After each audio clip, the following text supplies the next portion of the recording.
This meeting is being recorded. Yes friend, नमस्कार। आज हम करेंगे एक्सपीरियंस शेयरिंग जो हमने सोल कोच प्रोग्राम में सीखा है।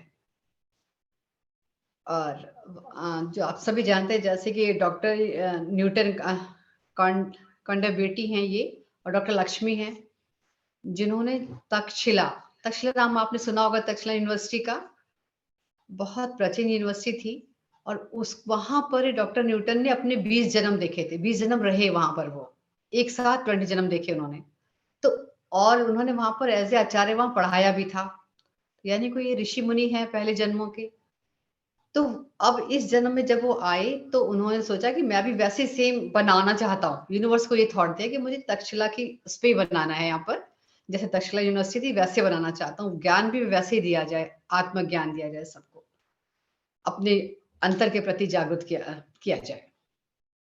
तो उन्होंने ये बनाया, यूनिवर्सिटी को बनाया, और लोगों की हेल्प उनको मिलती चली गई। काफी लोग सामने आए तो मिल करके ही बन सकी, और अभी भी बनी रही है। तो फ्रेंड, जैसे हमारी बॉडी में 7 चक्र होते हैं, ऐसे धरती के भी चक्र होते हैं। धरती का जो एक हमारा जो कहते हैं शस्त्रार्थ चक्र, वैसे तो कैलाश पर है, माउंट कैलाश पर है। और बाकी चक्र कोई यूरोप में है, कोई अमेरिका में, इस तरीके से है। तो ऐसे इस हर धरती के भी चक्रास होते हैं। हम अपना अगर हमारा घर है तो इसमें भी हमारे 7 चक्रास हैं। 6 चक्रास 6, छठा 7वीं, जो 7वां है वो हमारी स्थिति होता है। तो जो उन्होंने वहां का 4 चक्र है, वो एक जगह पे जहां पर उन्होंने मैत्री भवन बनाया है, जहां पर सारी क्लासेस एक ही जगह लगती है उस हॉल में। उसका नाम मैत्री भवन, वो बना हुआ है शस्त्रार्थ चक्र के ऊपर। और जो उनका हमारा जैसे मूलाधार चक्र होता है, ऐसे मूलाधार चक्र पर उन्होंने गेट बनाया हुआ अपने, इस तरीके से पूरा बना हुआ है। अब वो एक बहुत बड़ा बनाना चाहते हैं, और शस्त्रार्थ पिरामिड बनाना चाहते हैं, काफी बड़ा बनाना चाहते हैं। उसके लिए उन्होंने सारी प्लानिंग कर ली है, और नेक्स्ट ईयर शायद शुरू हो रहा है वो बनने के लिए।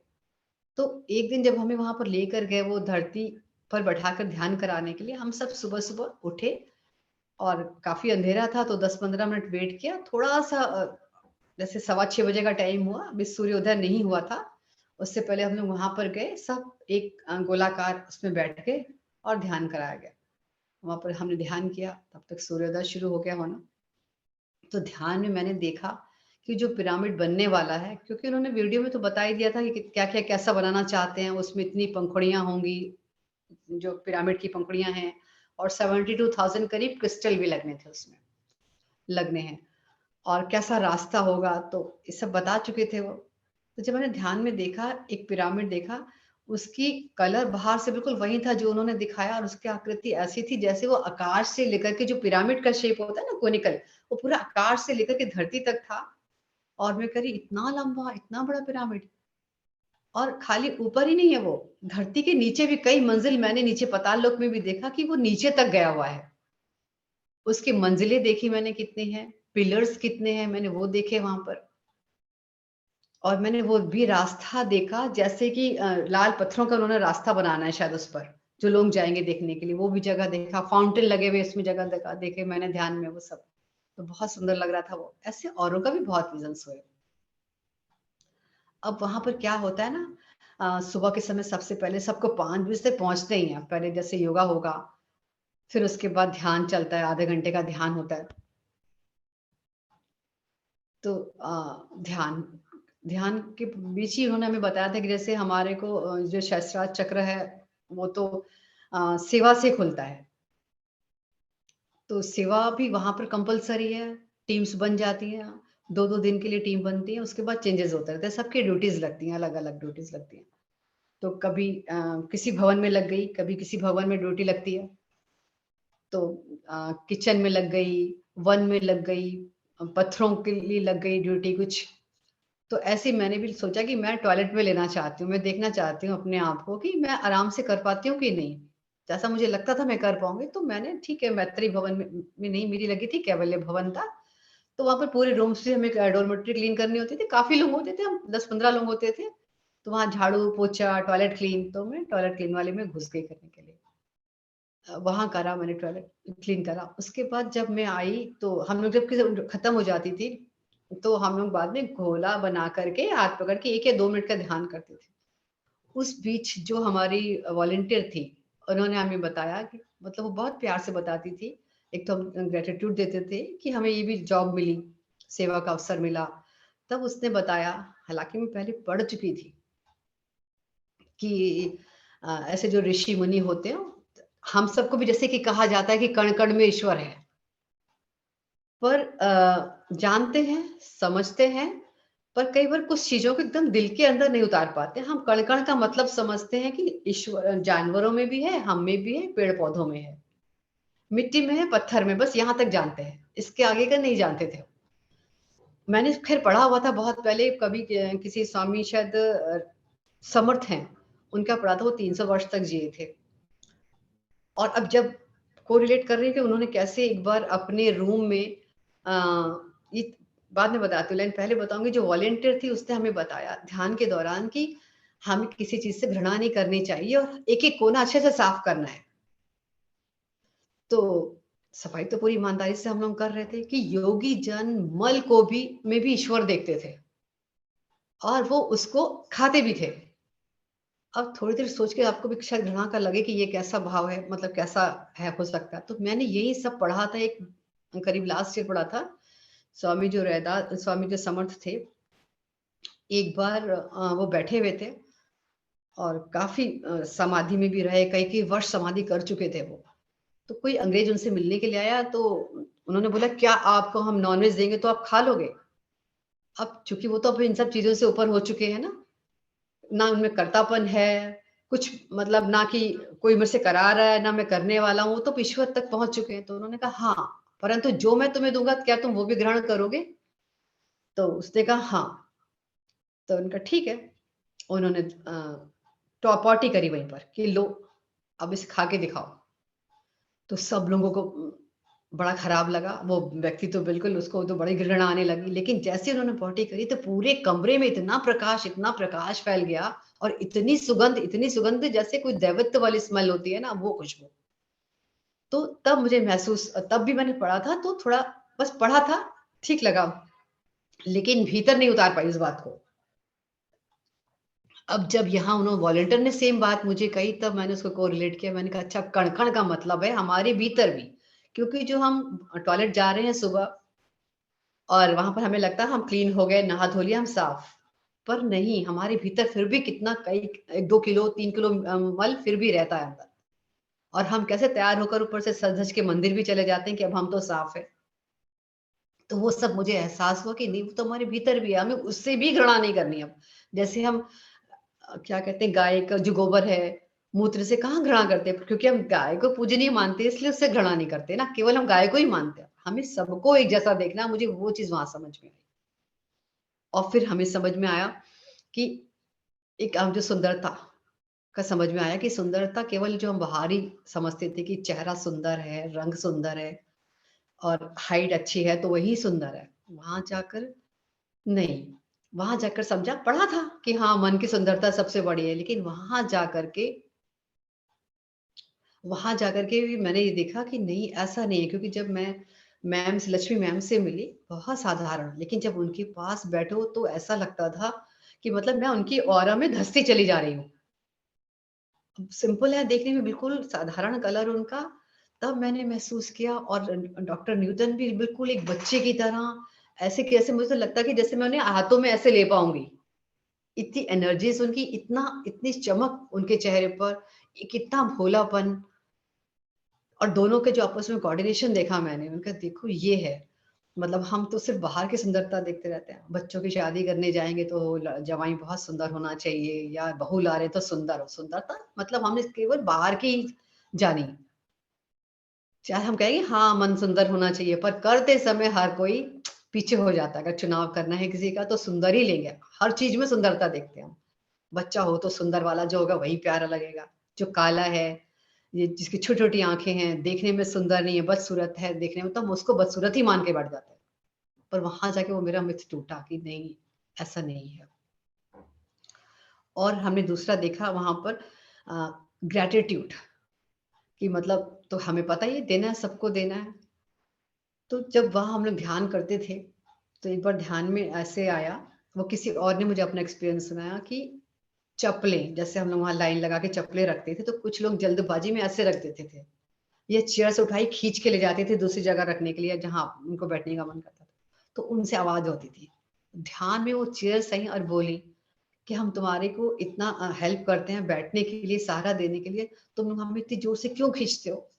धीरे से उठा के ले जाओ ना, बाकी चेयर्स भी ध्यान कर रही है जैसे कि आप लोग ध्यान करते हो और मुझे भी ध्यान करना है। ऐसे ही चप्पलों ने भी बोला कि मतलब आप ऐसे क्यों पाँव खींच के चल रहे हो, जोर शोर क्यों कर रहे हो? धीरे से ले जा कर के रखो, ताकि हम भी ध्यान कर सकें, शोर मत करो, हमें अच्छा नहीं लगता। तो वो आवाज़ों को सुन सके। एक बार हमारा वहाँ पर हो रहा था मूलाधार चक्र, जैसे मूलाधार चक्र के लिए नहीं, ऐसी ग्राउंडिंग करने का था कि ग्राउंडिंग करनी है, सब लोग को ले जाया गया, सब एक-एक पेड़ के पास जाकर के बैठ गए। मुझे भी एक पौधा चमेली का दिखा, क्योंकि सब ऑक्यूपाइड हो गए थे, तो मैं उसी के पास चली गई। मुझे अच्छा लगा, मैं उसके पास चेयर लेके बैठ गई। उनसे सारी बातें करी, अपना सब कुछ बताया उन्हें मैंने। अब मैंने उनको बोला, "आप मुझे भी अपने बारे में बताओ।" मैं बैठी रही, उसके बाद उधर से तो कोई जवाब नहीं आया क्योंकि मैं अभी बैठी हुई थी। अब जब मैं आई आई तो मैंने ध्यान भी नहीं था। मैं रात के 12 बजे था, अगले दिन हमारा लास्ट डे, मतलब 10th को पेपर था। रात 12 बजे कैसे पढ़ते-पढ़ते फिर मैं सो गई, लेटी। तो जैसे लेटी मैंने भी आँखें बंद ही करी, मैं जगी हूँ अभी, तो मैंने देखा मेरे पास 2 या 3 वृक्ष आए।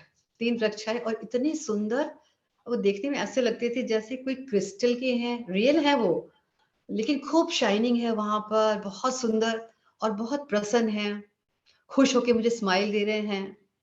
और एक बार ध्यान में वही तुलसी का पौधा, तुलसी नहीं, तुलसी जी भी ध्यान में आई थी, वो जो चमेली का था, वो आया मेरे इर्द-गिर्द, बहुत सारी खुशबू चमेली की।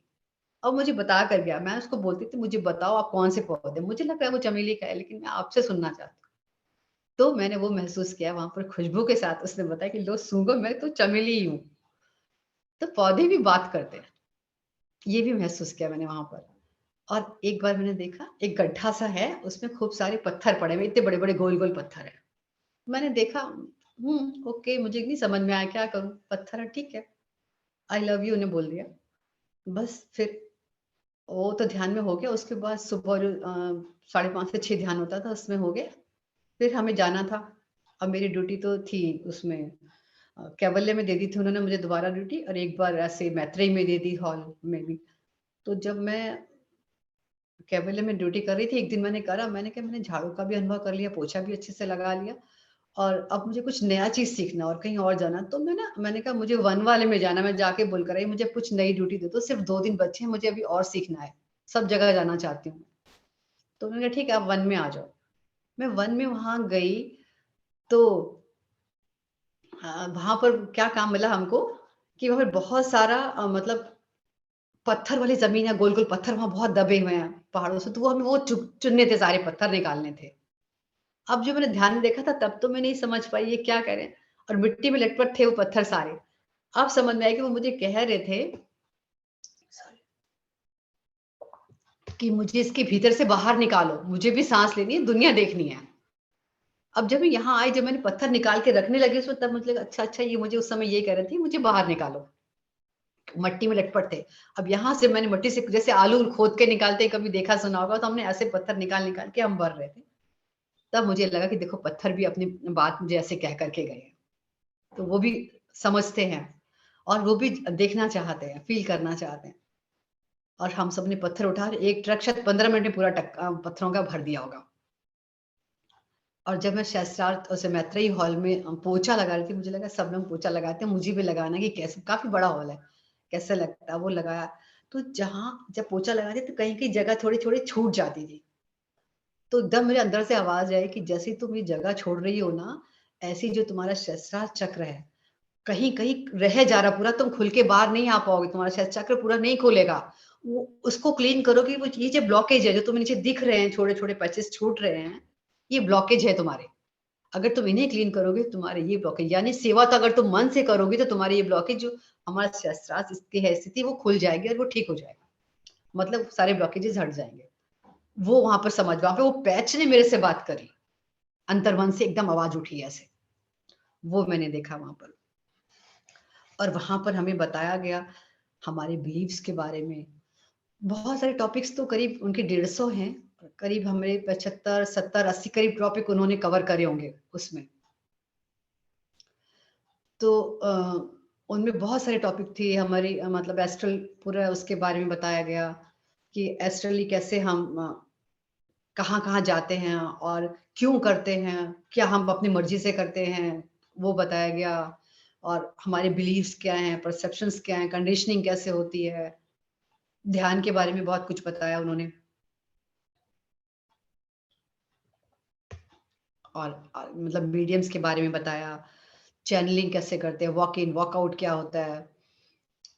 तो ऐसे ही एक बार हमें अंतर शिशु यानी गर्भावस्था में हमारे अंदर जो छोटा-सा शिशु होता है उसका और एक हमारा खुद का शिशु जो हमारे अंदर होता है, उसके बारे में उन्होंने बताया हमें बहुत सारी बातें बताई कि भई जैसे अगर बच्चा प्लान करना है, तो पहले से हमें कैसे तैयारी करनी चाहिए, किसी सोल को इनवाइट करने के लिए। पहले इनवाइट करो, 5-6 महीने बाद वेट करो, उसके बाद कंसीव करो। फिर उसके बाद जब हमारा बच्चा आ जाता है पेट में तो कैसे हमें बिहेवियर रखना चाहिए हमें क्योंकि वो जो अंतर का शिशु जो हमारा गर्भस्थ शिशु है वो हमारे बाहर जो भी कुछ हो रहा है घटनाएं घट रही हैं जो हमारा बिहेवियर है परिवार में वो सब बच्चा वहीं से सीख लेता है सारी वहां से सीखने के बाद जब वो बच्चा बड़ा होता है तो वही जो उसके दिमाग में है बातें वही आकर के बाद में वो करता भी है रिएक्ट करता है और जो बातें उसे मन में दबा ली हैं उसको वही किसी ना किसी बीमारी के रूप में बाहर आती हैं ये सब बताया गया बहुत अच्छे से बताया ऐसे उन्होंने एक बार बताया कि एक बार एक कपल उनके पास आया बताया कि हमारा बिल्कुल नॉर्मल डिलीवरी होने वाली थी कल हमारी नॉर्मल डिलीवरी थी लेकिन आज हम डॉक्टर को दिखाने गए तो उन्होंने बोल दिया अब नॉर्मल डिलीवरी नहीं हो सकती और आपका ऑपरेशन होगा तो उन्होंने कहा अच्छा तो डॉक्टर लक्ष्मी ने जो केस उनके पास आया तो उन्होंने कहा अच्छा तुम ये बताओ कि तुम लोगों ने ऐसा क्या करा था कि क्या हुआ था घर में कुछ ऐसा हुआ था मुझे सब विस्तार से बताओ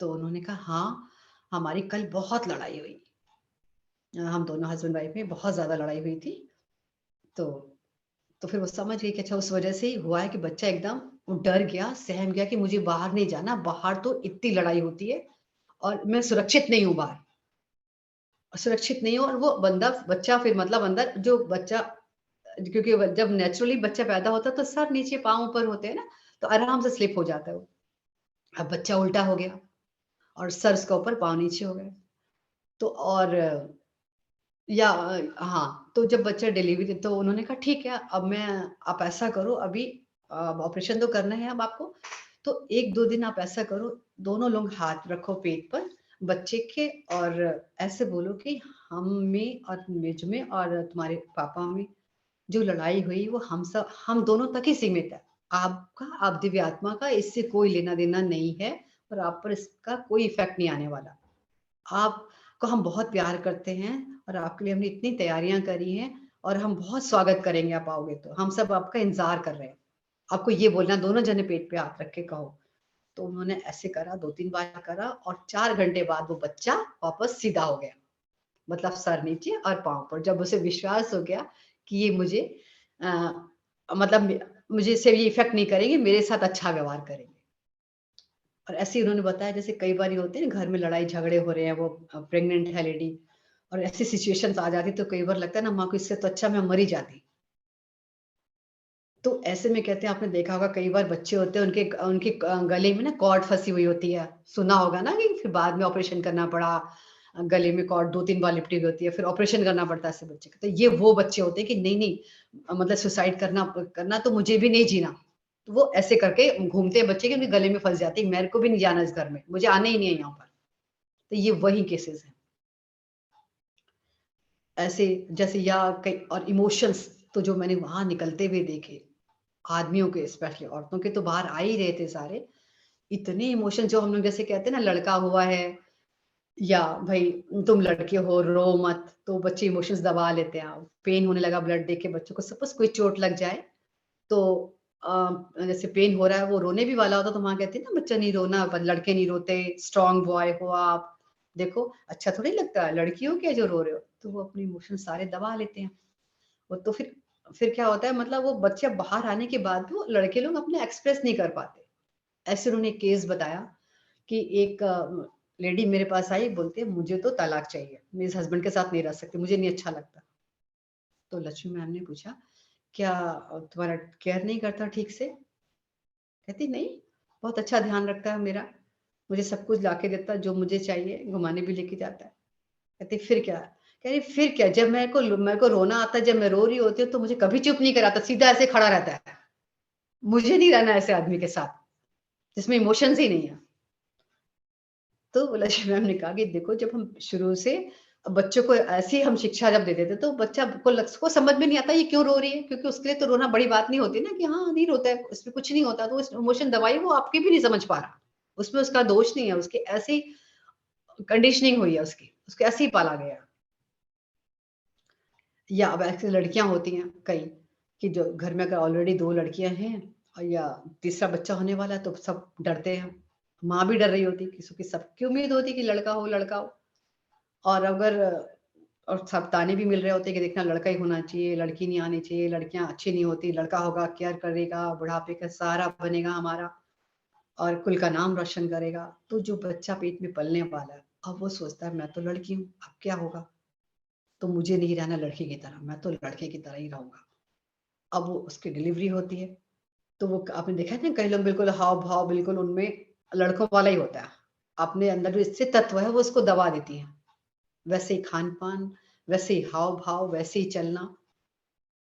और इसका क्या नतीजा होता है, उनकी जब अगर शादी भी हो गई, अब वो फिर बताती है केस ऐसा अभी उनके पास आया था कि एक लेडी के 2 बच्चे थे। अभी उसके बाद अचानक उसको ना फाइब्रोइड्स हो गई बच्चेदानी में। तो फिर उसका जब केस किया गया तो पता चला कि जब वो माँ के गर्भ में थी तो उसकी माँ को ऐसे ताने सुनने पड़ते थे, तो उसने सोच लिया था कि मुझे वैसे नहीं करना, मुझे लड़कों की तरह ही रहना है, लड़कियों की तरह नहीं रहना, मैं माँ बाप के लिए करूंगी। तो इतने अच्छे मार्क्स लाने, अच्छे से पढ़ना, अच्छी जॉब ली, माता पिता को बहुत हेल्प करने लगी, मतलब मैं के लड़का हूँ, मुझे ही करना है सारा। तो उसने अपने अंदर वो स्थिरता तो इतना दबा लिया कि उसके बच्चेदानी में वो हो गया, गांठ बन गई। तो हमें ये सब बताया गया कि हमें कैसे, जब बच्चे पेट के अंदर होता है, अब हमारा चाहे हम सबका समय निकल गया, लेकिन हम आने वालों को तो बता सकते हैं ना, घर में हमारे बच्चों की शादी होनी है या पड़ोस में होनी है, तो हम उनको जागरूक कर सकते हैं कि जैसे हम अपने बच्चों को डांटते मारते थे, हमें वो नहीं करना। छोटे छोटे बच्चे हैं, अगर वो कुछ नया करना चाह रहे हैं, उन्हें करने दो। इस तरीके से बहुत सारी बातें बताई, मैंने आपको बहुत संक्षिप्त में ये बताया। और एक चीज बहुत अच्छी जानने को वहां मिली कि मुझे तो जैसे जिस रूम में मैं थी, मेरे रूम में ना एक तरफ कोई 72 ईयर्स की लेडी थी और एक तरफ थी 62 ईयर्स की लेडी। मुझे लगा हम लोग को कम से कम 14 से 15 घंटे बाहर गुजारने होते थे, यानी कि तकरीबन पढ़ाई के लिए जाते थे हम वहां पर। और बीच बीच में लंच ब्रेक मिल गया 1.5 घंटे का, टी ब्रेक हो गया और वाटर ब्रेक मिलता था, तो ऐसे थकान नहीं होती थी और बहुत इंटरेस्ट के साथ पढ़ाया जाता था। डांसेस भी चलते थे, गाने चल रहे हैं, और इनर चाइल्ड का अगर चल रहा है तो उसके इतने सुंदर सेशन होते थे कि बिल्कुल भी ना तो नींद आती थी, बस झूमते रहते थे, फुल ऑन मस्ती करी, इतनी मस्ती कभी नहीं करी मैंने कहीं। जो हमने वहां पर करा ना, बिल्कुल ऐसे लगा कि जैसे मैं भी 2 साल की और 4 साल की, वो गुत्था गुत्थी जैसे बच्चे खेलते हैं, बिल्कुल ऐसे ही खेलते थे वहां पर। पेपर्स क्या, एरोप्लेन बनाना, उड़ाना, बहुत मजे करके आए हैं, बहुत मतलब ऐसा सेशन मैंने कहीं यहाँ करे हैं और फिर इतना ऐसे नहीं करे थे, तो कभी बोरिंग बिल्कुल भी नहीं लगा। तो वो लेडी को मैं देखती थी, हमें कम से कम इतने घंटे बाहर निकालने पड़ते हैं, वो बराबर से नोट्स भी बनाती हैं और किसी की कोई हेल्प नहीं लेती। हम खाना खाने जाते थे तो बर्तन अपने अपने धो के खुद रखने होते थे, तो मुझे लगा बेचारी की लाओ मैं हेल्प कर देती हूँ, मैं कहती लाओ मैं अपने बर्तन तो मैं आपके धो देती हूँ। कहती है रुक, तू भी अपने दे, मैं तेरे धो देती हूँ। मैंने कहा बाप रे, ये भगवान, उनसे तो ये सीखने को मिला। और वो अभी भी इस उम्र में भी अभी काम कर रही हैं। पहले कभी उनकी कपड़ों की फैक्ट्री थी, अब वो केक वगैरह बनाती, बहुत सुंदर सुंदर केक बनाती हैं। और जिंदगी को जीना सीखा उनसे मैंने। कहती मेरे 7-8 किट्टी ग्रुप में, कभी मैं कार्ड खेलने जाती हूँ किसी के साथ, कभी मूवी वाली हमारी किट्टी है। मैंने कहा अच्छा ऐसे होता है, कहते हैं हाँ। कहते मैंने पूरा वर्ल्ड घूम लिया, मेरा सिर्फ एक ऑस्ट्रेलिया बचा है, ये नहीं आता ना अभी, कोविड नहीं होता तो मैं वहां भी जाकर आती। तो मैंने कहा अच्छा, और हस्बैंड नहीं है उनके, हस्बैंड की 4-5 साल पहले डेथ हुई है।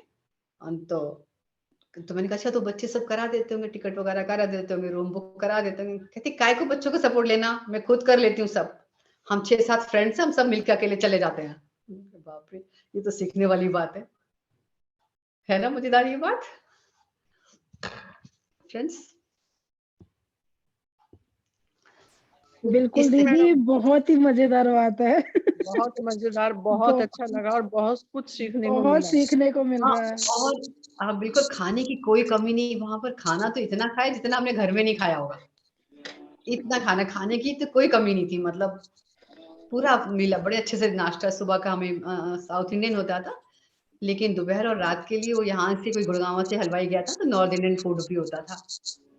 समोसे, जलेबी, गुलाब जामुन, क्या नहीं दिया उन्होंने खाने में हमें। मट्ठा रोल। मैडम मैंने बहुत दिन बाद देखा है, बहुत स्मार्ट लग रही हैं आप। I love you. Thank you, thank you, thank you Carla ji. और ये वहीं का कमाल है जो वहां मैं से भी होके जाना आई। चाह रही थी, बिटिया की शादी की वजह से मैं नहीं जा पाई। तो आप चलिएगा, नेक्स्ट ईयर चलिएगा, फिर हाँ जाएंगे। जी, नेक्स्ट ईयर मैं जरूर चलूंगी।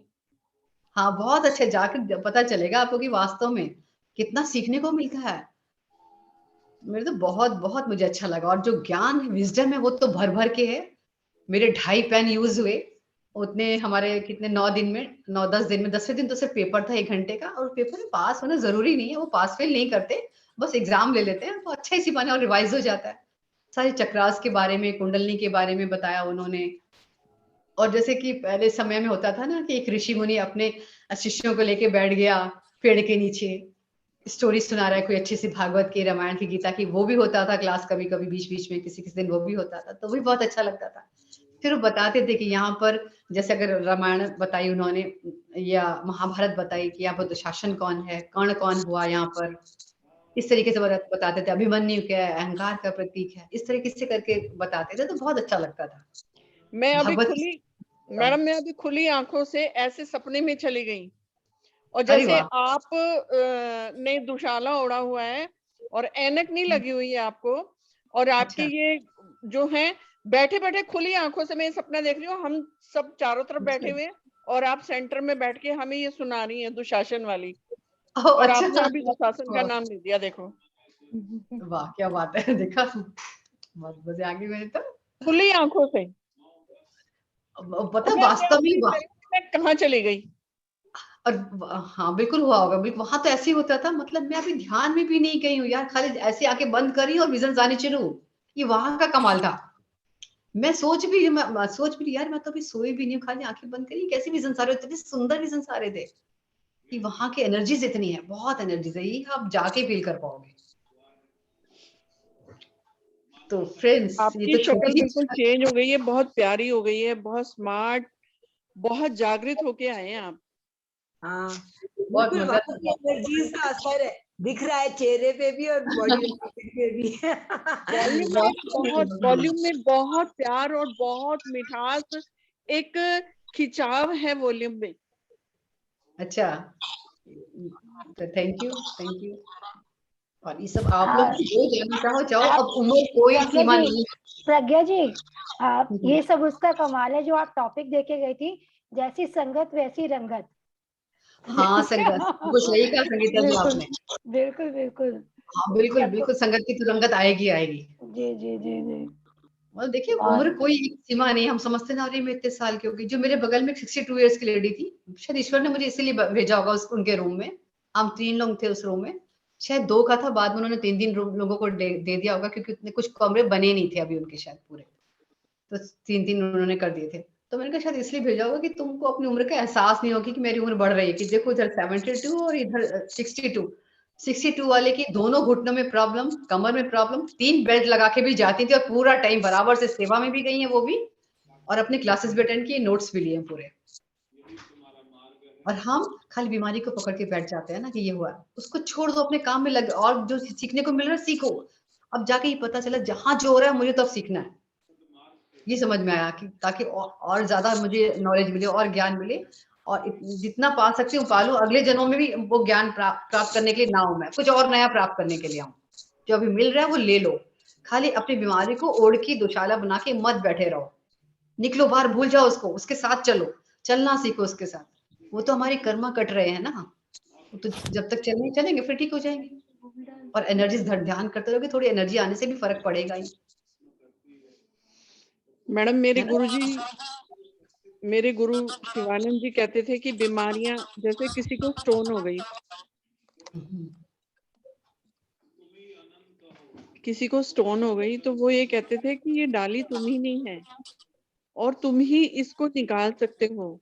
जो बीमारियां हैं ये हमारी ही बनाई हुई हैं और हमें ये शरीर हमारा घर है। अगर हम किसी को पसंद नहीं करते तो हम उसको कहते हैं ना यार ये मेहमान कब जाएगा। तो ऐसे ही हम अपनी बीमारियों को, जैसे अब आपने बताया कि पत्थर हैं वो मुझे दिखाई दिए और फिर वहां से मुझे पत्थर निकालने को, तो उन पत्थरों ने आपको ये कहा ना कि मुझे निकालो। तो निकालो ऐसे बाहर। ही अब अपने शरीर से जो भी कोई हमने बसा लिया, ये टेंशनें ही बीमारियां बनती हैं। हम थोड़ी देर के लिए जब टेंशन होती है तो हम उसको थोड़ा, जब माहौल ठीक करने के लिए उसको हंसी में उड़ा दें, तो जो वो टेंशन है वो हमारे शरीर से निकल जाएगी और वो बीमारी नहीं बनेगी, वो प्रॉब्लम क्रिएट नहीं होगी।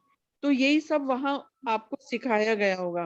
बिल्कुल, तो ये इसको टेंशन नहीं रखनी, इमोशंस नहीं रखे। आदमियों ने तो जो जो खुल के रोए हैं ना आदमी, मतलब चीखे मार मार के जो इमोशंस उनके बाहर आए हैं, लेडीज के तो थे ही, बहुत बहुत निकाले उन्होंने। तो बाद में लक्ष्मी मैम ने कहा कि हमारी धरती, यहाँ की धरती तर गई इतने इमोशंस देख करके, एक बाहर दबा मंत्र रखे थे जो। एक मंत्र है, संजीवनी मंत्र उसको बोलते हैं। जी और उनका आवाहन करके, शिव शिवा का आवाहन करके, और जितने भी शिष्य बैठे होते हैं, जैसे हम लोग भी इसमें करते हैं। तो मैं अपने हस्बैंड से डिस्कस कर रही थी, मैंने कहा राजीव मैं एक दिन ये साधना कराना चाहती हूँ। तो जैसे मैं फेस देखती हूँ कई लोगों के, तो ऐसे लगता है जैसे बहुत कुछ भरा हुआ है, बहुत कुछ अंदर। जो अभी आपने वहां देखा तो वो सब रिलीज किया उन्होंने। तो ये हमने ही रिलीज करना है, कोई और नहीं कर Yes, सकता। हमारे कर्मों को कोई और रिलीज कर ही नहीं सकता। नहीं कर सकता।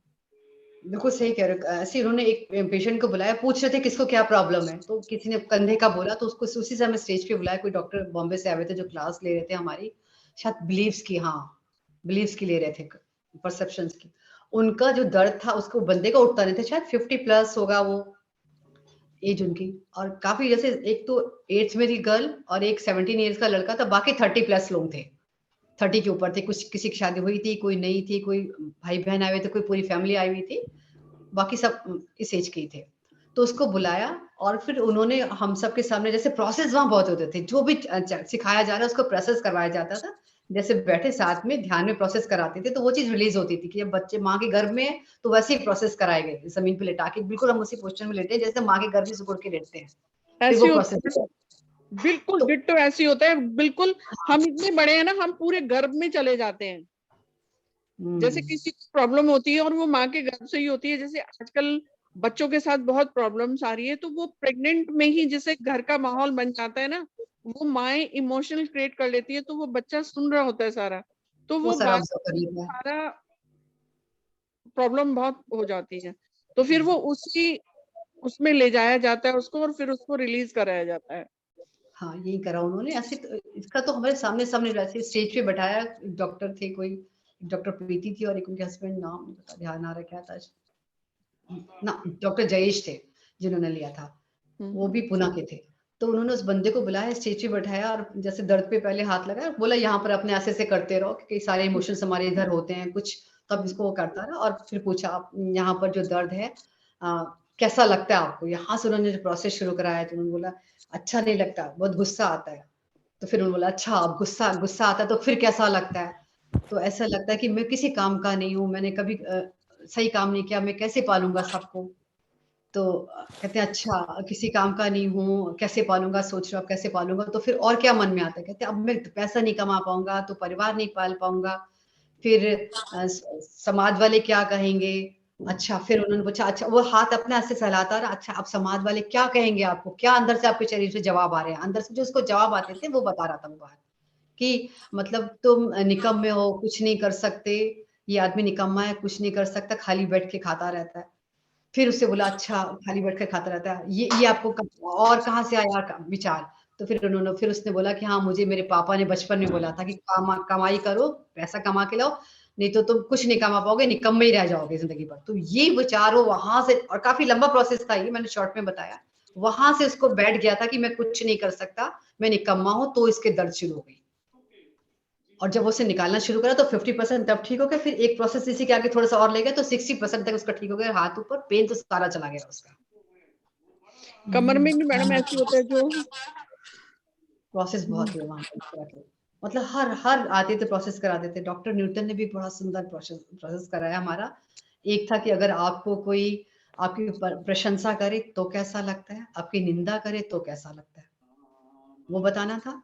एक बार दो पार्टनर बन जाते थे, ग्रुप में होता था, कोई 2 पार्टनर कोई 3 पार्टनर, है ना? पार्टनर बनाते हैं। हाँ, बना के तब ताकि बहुत अच्छा लगता था फिर। और फिर एक क्वेश्चन था हु आई एम, पूछना था कि मैं कौन हूँ। हमें पार्टनर से पूछा होता था आप कौन है, और तब तक क्वेश्चन पूछना है जब तक कि कोई ऐसा आंसर उसके अंदर से ना आ जाए जो उसको बहुत टचिंग हो। शुरू में तो हम बोलेंगे मैं प्रज्ञा हूँ और मैं यहाँ रहती हूँ, मैं अपने बच्चों को बहुत प्यार करती हूँ, बच्चों की प्यारी मम्मी हूँ, और हस्बैंड मुझे लाइक करते हैं, और मैं मेडिटेटर हूँ, मैं टीचर हूँ, मैं ऐसे जो थे कितनी बार बोलोगे आप, बोलते बोलते इतनी बार पूछना है उसे, जब तक मेरा अंदर से आंसर नहीं निकल आया, मैंने मेरी रूह ने टच नहीं कर लिया, मेरे में आया कि जैसे आया, जब वो शब्द आया सब हो गया। अब मैं सब में हूँ, ये सब भी हो गया, मैं ही ब्रह्म हूँ, मैं चारों तरफ, वो भी आ गया। फिर क्वेश्चन है वो मैं कौन हूँ, फिर अगले ने पूछा हु आर यू, फिर लास्ट में जब आया तो मेरे मुंह से जवाब नहीं निकला, मेरी नाक में आंख में ऐसे कुछ सेंसेशन होने लगे और आंखों में आंसू बहने लगे, सिर्फ एक शब्द आया, प्यार, आई एम लव। इतना टच हो गया, उसके बाद मुझे इतने आंसू आते रहे, वो आंसर मिला कि यानी कि मैं लास्ट में क्या निकली। और कब हम इतना आवरण बना के बैठे रहते हैं, मैं इसकी पत्नी, उसके बच्चों की माँ, इसकी मामी, उसकी बुआ, इसकी ताई, इसकी पत्नी, अंत में क्या निकली, कुछ नहीं है। वो तो शरीर के नाम थे सारे, जो हम वास्तव में थे वो बाहर है। तो बहुत मैं कह सुंदर रही थी। हूँ, आपकी बात सुन के मुझे ऐसा लग रहा है, मतलब आप वैसे तो होता है जैसे हम रिट्रीट्स में जाते हैं तो बहुत कुछ होता है, लेकिन जो इस माहौल में अगर हम घर में रहते हैं ना, वहां पर ये सब कभी नहीं हो पाएगा। इसके लिए हमको वहां पर ही जाना पड़ेगा। हाँ, वो वही जाना पड़ेगा। मैं अब हाँ। देखिए जो 9-10 दिन में सीखा वो भी मैं आधे घंटे में तो शॉर्ट में बता पाऊंगी, काफी बातें तो नहीं, पूरी तो नहीं ला सकती ना सामने। हाँ, उस माहौल में, इस सब घर में जो आप बोल रहे हो ना कि मैं क्या हूँ, इससे जब हम निकलेंगे तब वहां जाके हम कुछ नया इंटीग्रेट कर पाएंगे। बिल्कुल। जब उसकी क्लास हो रही थी ना, रामायण की चल रही थी। हाँ, नहीं रामायण की नहीं, रामायण गीता भागवत सब हो चुके थे, तो सबको पूरे ग्रुप्स को हम चार हमको कैरेक्टर दिए गए। प्रहलाद पर एक्टिंग करनी थी, और एक कालिया मर्दन, 4 ग्रुप बन गए और हमें एक्ट करना था उस पे, और मैसेज देना था, क्या मैसेज है उससे। तो मैंने वाला लिया, हमारे ग्रुप ने, हम 14-15 या 20 लोगों का, कितने लोगों का ग्रुप था, ऐसे ही थे, 25 लोग होंगे। तो मैंने कालिया मर्दन का लिया, वो फटाफट 10 मिनट का टाइम था, स्क्रिप्ट बनाई, कृष्णा भी बना दिए हमने, और काम, क्रोध, लोभ, मोह, मद, 5 विकार बना के 5 आदमी ऐसे खड़े कर दिए, 2 जेंट्स को बना दिया, पेज में फटाफट लिखा, और जिनका मर्दन करना था, कृष्णा ने नाक पर डांस करना था, और बताती मैं गई कि इस समय क्या हो रहा है, लास्ट में मैसेज क्या था वो दिया। ऐसे सबने अपना अपना करा, तो बड़ा मजा आता था क्लास में, मतलब बोरिंग कहीं से भी नहीं थी। मैडम मुझे आज एक सजेशन चाहिए था, पूछिए। बात कर सकती हूँ आपसे? अरे बिल्कुल जी, सदके। दरअसल में गुड़िया की शादी है, आपको मैंने पहले भी बताया था, 20 तारीख की शादी है। अभी परसों तरसों 9 तारीख की एंगेजमेंट थी। तो उसका ये था कि बड़ा भाई टीका नहीं करेगा, मेरे हस्बैंड का बड़ा भाई टीका अच्छा। नहीं करेगा। तो सब लोग हमारे रिलेशन में भी थे, पार्टियां भी थी कई। मेरे यहाँ बाथरूम फिटिंग का काम होता है, ड्रामा मेटल मेरी फैक्ट्री का नाम है, और ब्रांड मेरा सैनवो है। जी। तो वहां पे सारे पार्टी वाले भी आए हुए थे, फैमिली भी पूरी थी, मेरी बड़ी फैमिली है, 5 देवर जेठ है, अब उनके बच्चे भी हैं, बहुएं भी हैं, और उनकी फैमिलियां भी आई हुई थी। तो हस्बैंड ने कहा कि सब लोग समाज में क्या कहेंगे, बड़ा भाई टीका नहीं करेगा, क्योंकि 38 साल पे मेरे छोटा बेटा हुआ है, 38 साल में हुआ है वो, जब मैं 38 साल की थी, तो अभी छोटा है वो, 20 अच्छा। साल का है, 20वीं में लग रहा है। ये टीका किसका करना था, आपके हस्बैंड का टीका करना था या बहन नहीं, जो जवाई आने वाला है उसका टीका था? जवाई आने वाला है। अच्छा अच्छा अच्छा, तो बेटी हमारे जैसे ने, भाई करता है ना। हाँ जी, बेटी ने कहा कि वो टीका नहीं करेगा, उनकी कुछ आपस में अनबन चल रही है काफी टाइम से, दोनों बेटियों की ही चल रही है। तो अच्छा। हम ज्यादा सब सोचते थे कि कोई बात नहीं। अब क्या है, अच्छा, वो बहन नहीं चाह रही थी कि उसका भाई टीका करे। हाँ, वो लड़का भी नहीं चाहता था कि वो मुझे टच करे, वो मेरे आज्ञा चक्र को छुए। वो अच्छा, सिंगर भी है और एक्टर भी हैं, दामाद जी जो है। अच्छा दामाद चाह रहा था कि वो ना मतलब मेरा साला में जो टीका ना करे। बड़ा साला टीका ना करे और छोटा साला टीका करे, तो ऐसा पॉसिबल नहीं था। सबसे जब हमने डिस्कस किया तो मैंने एक ही वो निकाला इससे हल कि राज ऐसा करते हैं कि हम ये कह देते हैं वो अपने आज्ञा चक्र को छुआना नहीं चाहते किसी से, और टीका कोई नहीं करेगा। टीका मैंने कहा टीका कोई भी ना करे, वो अपने आज्ञा चक्र को छुआना नहीं चाहते किसी से, तो ये सही रहेगा। अगर हम किसी को मना करेंगे या छोटे से कराएंगे तो बड़े का अपमान होगा। मेरा सजेशन ये था। लेकिन तो हस्बैंड थोड़े हार्ट के पेशेंट भी हैं और किडनी के पेशेंट भी हैं, शुगर भी है, तो मैंने कहा इनको कुछ ना हो जाए। मैं साथ में खड़ी थी, तो फिर उन्होंने सॉल्यूशन निकाला कि मैं उंगली पे दे देता हूँ, वो अपनी उंगली से लगा के वो लगा देंगे। तो ठीक है। तो बेटी ने गुस्सा किया और अभी तक भी मतलब आप निकला ना यार, कोई बच्चे स्कूल में रह जाओ तो दिक्कत हो जाओ ना अपने लग। ये एक मिनट, आवाज किसकी आ रही है? संगीता जी की है क्या?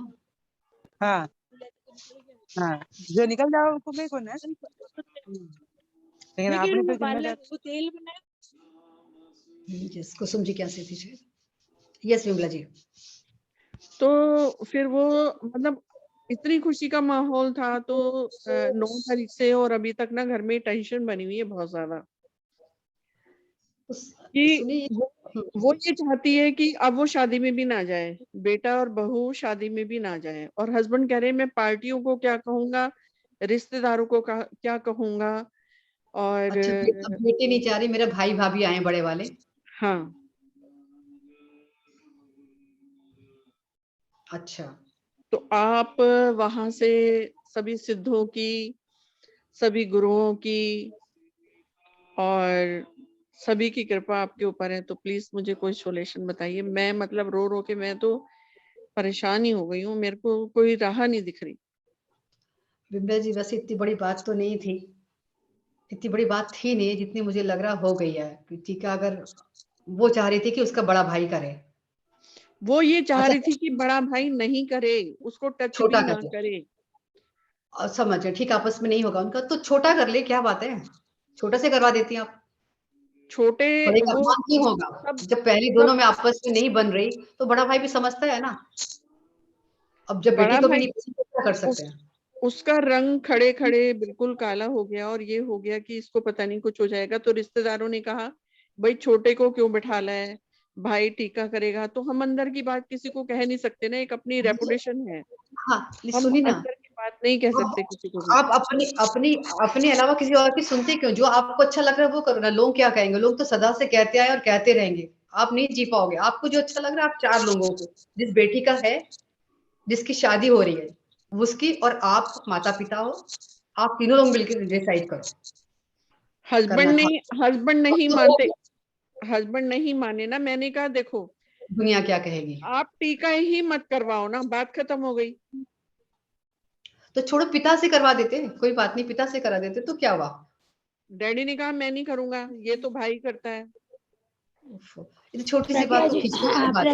प्रज्ञा जी, हाँ, प्रज्ञा जी, प्रज्ञा जी, जी, जी, हाँ जी। एक्चुअली ये जो कह रहे हैं ना, तो ये आज्ञा चक्र वाला भी करवा सकते हो, क्योंकि परसों जब आप एब्सेंट थे तो लीना मैडम थी, उन्होंने ये बात कही थी कि आज्ञा चक्र पे अगर अपने आप लगाएं तो ज्यादा बेटर है। तो ये सोल्यूशन ये जो कह रही है आज्ञा चक्र वाला, इससे प्रॉब्लम सॉर्ट आउट हो सकती है। मैंने यही कहा था कि आज्ञा चक्र को, क्योंकि परसों मैंने सेशन अटेंड हाँ किया था। हाँ, लीना मैडम ने बोला था, मैं हाँ, तो तब उन्होंने तब कहा से था ना आप अपना हाँ, नहीं कहा जाता बंद करिए। लेकिन वो उसके लिए होता है जब कोई दुर्भावना से आपको दबा रहा है तो। नहीं हम किसी हमें गुरु के पास जाते हैं ना, वो इसलिए भी करते हैं ताकि वो मेरे बारे में सोचे, मुझे ही माने। नहीं, उनके ये भाव होते हैं। लेकिन उन्होंने तो ये कहा था कि आप किसी से भी मत कराएं, आज्ञा चक्र को छूने ही ना दे, किसी की एनर्जी कैसी होती है। हाँ, लेकिन कोशिश ये करनी चाहिए। लेकिन अब यहाँ पर जो बात है ना, ये फंस रही है ना कि मतलब करेगा तो छोटा भाई करेगा और पिता चाह रहे हैं कि बड़ा करे। हाँ तो तो उस ये समय तो ऐसे उस समय में तो नहीं देखते ना कि आज्ञा चक्र के पीछे लड़ाई तो नहीं होनी चाहिए ना, ये भी तो बात है ना संगीता। तो अभी ऐसे देखो- करके सोल्यूशन कर सकते हैं ना कि आज्ञा चक्र तो- पे लड़का खुद लगाएगा। अब तो हस्बैंड ने कहा हाथ से लेके करा दो, तो वो लड़की और वो लड़के ने ये कलेश डाला, वो शादी में भी नहीं जाने चाहिए। बड़े भाई भाभी मेरे उनके आपस में 20 तारीख की है, 20 तारीख की शादी है। अब मेरे हस्बैंड को अभी रेमिनेशन होता है ना, उसमें ही है, क्योंकि किडनी के पीछे प्रॉब्लम हो गई थी। अब उनको 4-5 दिन से फिर से वही निकलना, प्रोटीन निकलना स्टार्ट हो गया है, क्योंकि डॉक्टर ने कहा था कि इनको टेंशन नहीं देना बिल्कुल भी, और मैं ये- हर समय उनके साथ खड़ी रहती हूँ। ये तो आप उनको बेटी को ये बोलो ना कि बेटा तुमको दिख रहा है ना पापा का, बेटी मान ही नहीं रही है। पापा के उसको कारण ही चुप हो जाओ, तो वो लोग आएंगे, कोई रोल नहीं रहेगा उनका, चंडी आगे रूप ले मत रखा है बुलाओ। उसने, चंडी रूप ले रखा है उसने इस समय। ना तो खा रही है, ना पी रही है, और ना किसी से बोल रही है।